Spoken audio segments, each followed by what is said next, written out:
प्रत्यय देख रहे थे हम लोग। प्रत्यय में कौन सा प्रत्यय? कृत प्रत्यय, कृत या कृदंत प्रत्यय।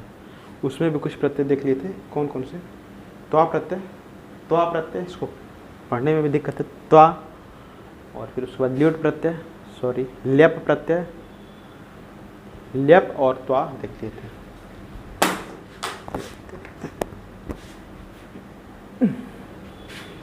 ये त्वा और ये ल्यप,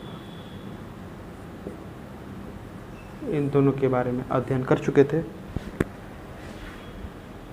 आज हम लोग चार प्रत्यय के बारे में पढ़ेंगे। चार, ठीक है। तो चार प्रत्यय के बारे में पढ़ेंगे पेयर बना बना के। एक डब्बे में हम लिखते रहे हैं एक पेयर और दूसरे डब्बे में लिखते रहे दूसरे pair.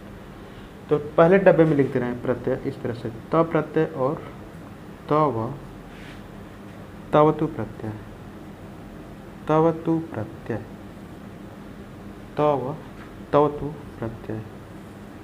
This box is first. और उसके बाद दूसरा जो पढ़ेंगे वो रहेगा तबियत और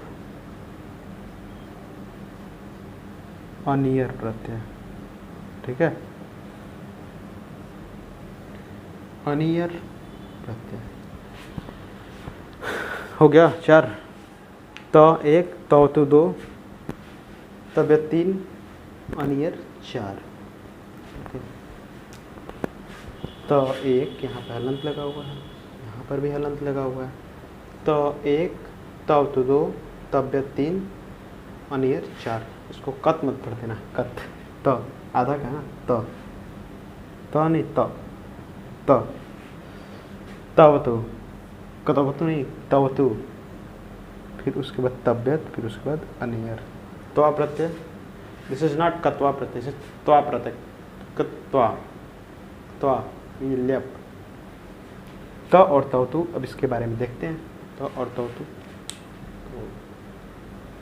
त और तवतु।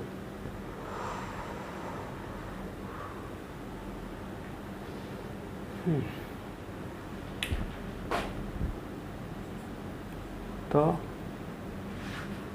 फिर उसके बाद तवतु।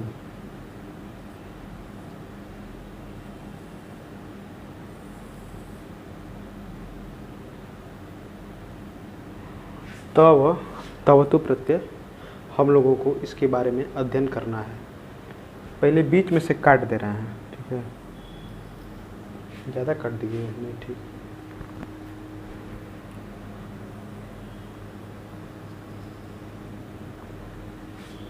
इधर लिख देना है त प्रत्यय, तो खुद ही लिखा हुआ है।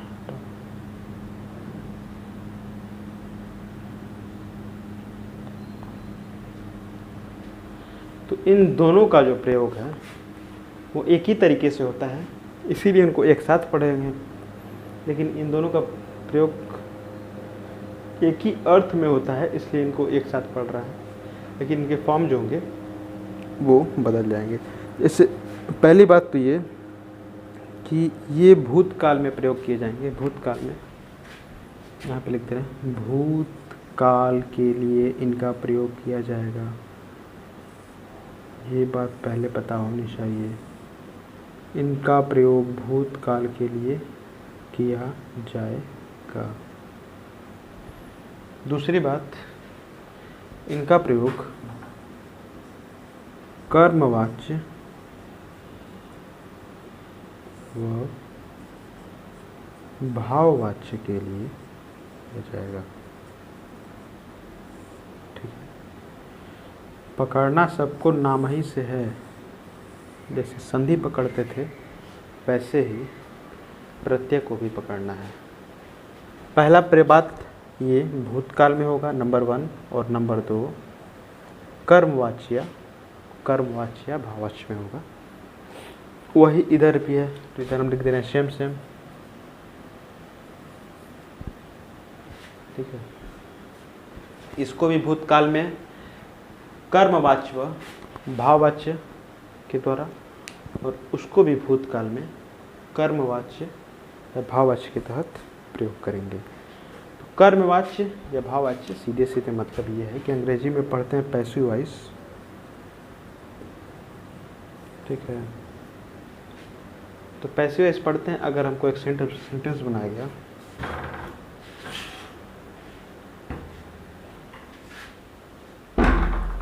किताब पढ़ी गई, तो क्या बनाएंगे द बुक वाज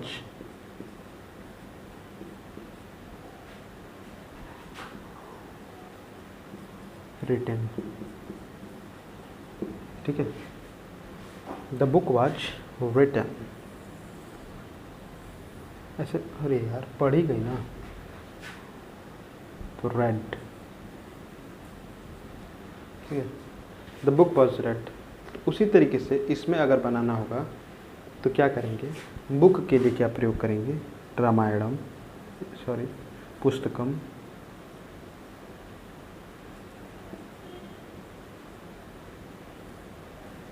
और यहाँ से प्रयोग करेंगे तो क्या हो जाएगा प्रयोग है, पठितम, ठीक है। पुस्तकम पठितम, पुस्तकम पठितम, पुस्तक पढ़ी गई, ठीक है। अब थोड़ा सा इसको और इलेबोरेट करके थोड़ा सा देखते हैं लोग। ये तो पता चल गया होगा कि पैसिव वॉइस में कैसे प्रयोग हो रहा है कि the book was written, read, पुस्तकम पठितम, पुस्तक को पढ़ा गया। अगर हम बोले इसी में राम के द्वारा पुस्तक को पढ़ा गया तो शायद कारक में पढ़ाए होंगे कि कर्मवाच्य या भाववाच्य में कर्ता के साथ तृतीया विभक्ति लग जाती है, तो यहाँ पे क्या हो जाएगा, रामेण, राम के द्वारा पुस्तकम, पुस्तक को, पठितम पढ़ी गई, ठीक है। राम के द्वारा पुस्तक को पढ़ी गई। अगर ये तो कर्मवाच्य में हो गया ना, थोड़ा सा देख लेते हैं बस, ये कर्मवाच्य में हो गया, इसके बाद वाच्य को ही पढ़ना है। ये कर्मवाच्य में हो गया, फिर उसके बाद अगर इसको कर्तव्यवाच्य में बनाएंगे तो सीधे क्या बनेगा, राम, राम पुस्तकम, पुस्तकम का पुस्तकम ही रहेगा,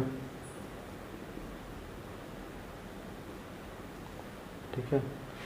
फिर उसके बाद पठितम लिखा हुआ है ना, तो इसमें कैसे रूप चला जाएगा, लंग लकार आ जाएगा, लंग लकार इसे लिखाता है, लंग लकार, अपठत अपठताम अपठन ना, कैसे रूप चलता है, अपठत अपठताम अपठन, कैसे रूप चलता है ये भगवान,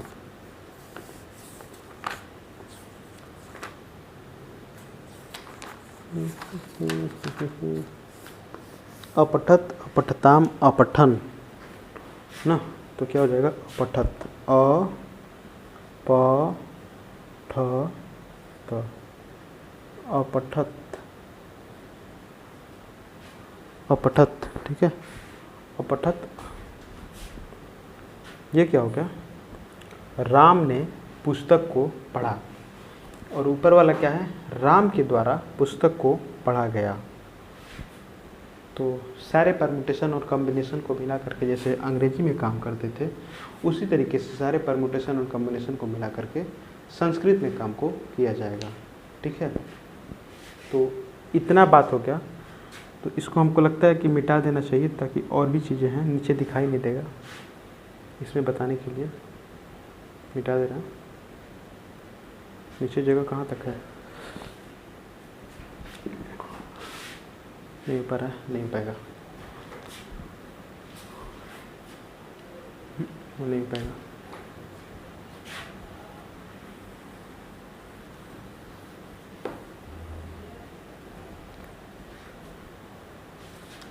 सॉरी, वो लंग लकार।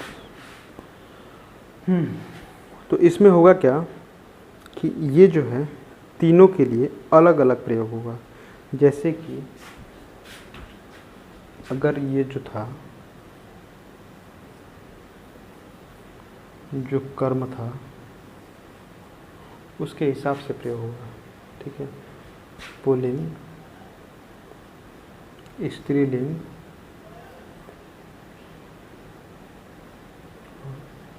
नपुंसकलिंग, ठीक है।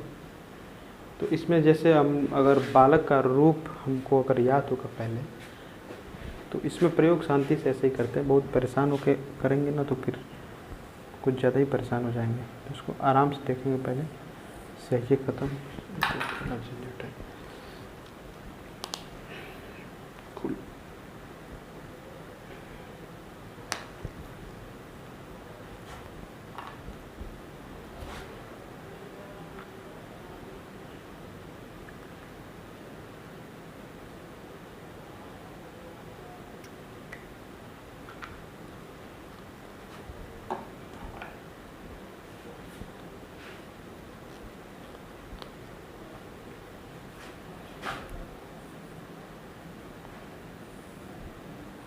बालक का पुल्लिंग में प्रथम पुरुष क्या, सॉरी बालक तो पुल्लिंग है ही। बालक का प्रथम पुरुष एक, बालक का प्रथमा विभक्ति एक वचन क्या होगा?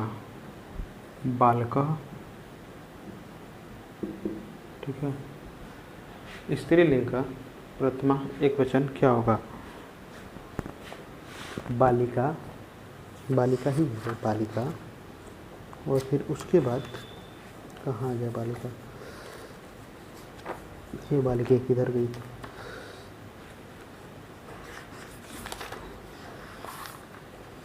एक मिनट।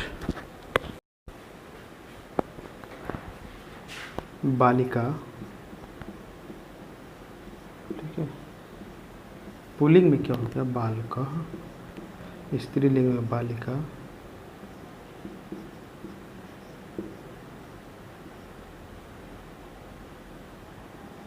स्त्रीलिंग में क्या हो गया? बालिका। और आफ्टर दैट फल को ले रहे हैं, तो फल में क्या हो जाता है? फलम होता है ना, फलम। उसी तरीके से पकड़ने के लिए बता रहा है, ऐसा कोई हार्ड एंड फास्ट रूल हमको नहीं पता। नपुंसकलिंग, ठीक है। इसी तरीके से ये हो जाएगा, क्या हो जाएगा? तो तह ता तम, तह इसी के तर्ज पे, ता तम, ठीक है। त ता तम, ये त ता तम कहाँ से ये बवाल आ गया? ये बात, ये बवाल यहाँ से आया कि जो त प्रत्यय था, त ये इसमें से इत संज्ञा होकर के इसका लोप हो जाएगा जब भी होगा। इत संज्ञा होकर के इसका लोप हो जाएगा, और लोप होने के पश्चात ये जो त बचेगा, त का ही रूप चलेगा, तह ता तम। पुल्लिंग के लिए, स्त्रीलिंग के लिए, नपुंसकलिंग के लिए, ठीक है। तह ता तम। राम को मारा गया, राम वॉज बिटन। उसका संस्कृत में अपने से बनाइए।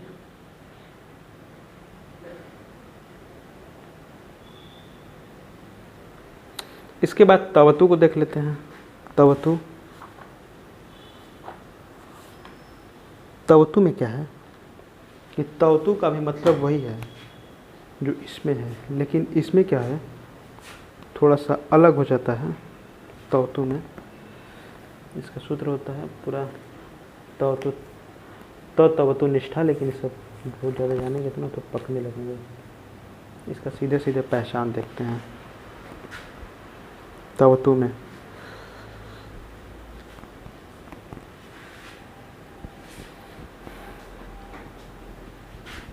यहाँ पे लिखते रहे पुल्लिंग, पुल्लिंग, स्त्रीलिंग और नपुंसकलिंग, ठीक है।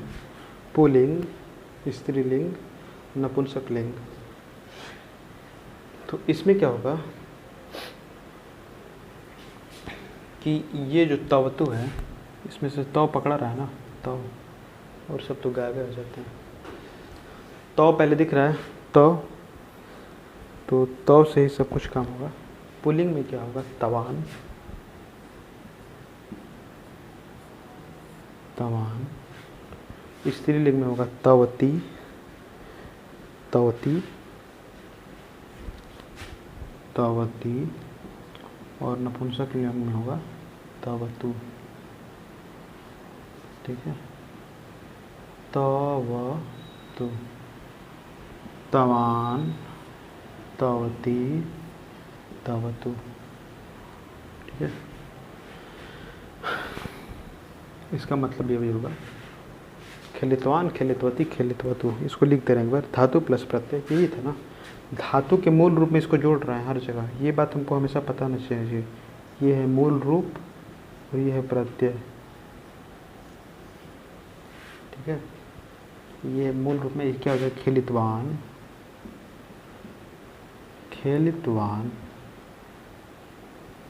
ये है खेलितवती,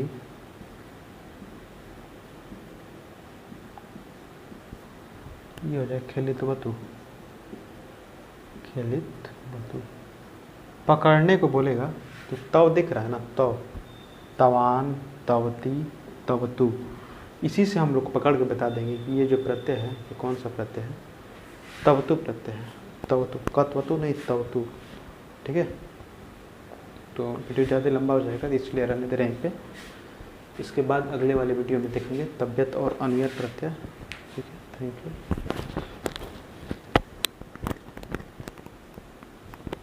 और ठीक है, सही, धन्यवाद।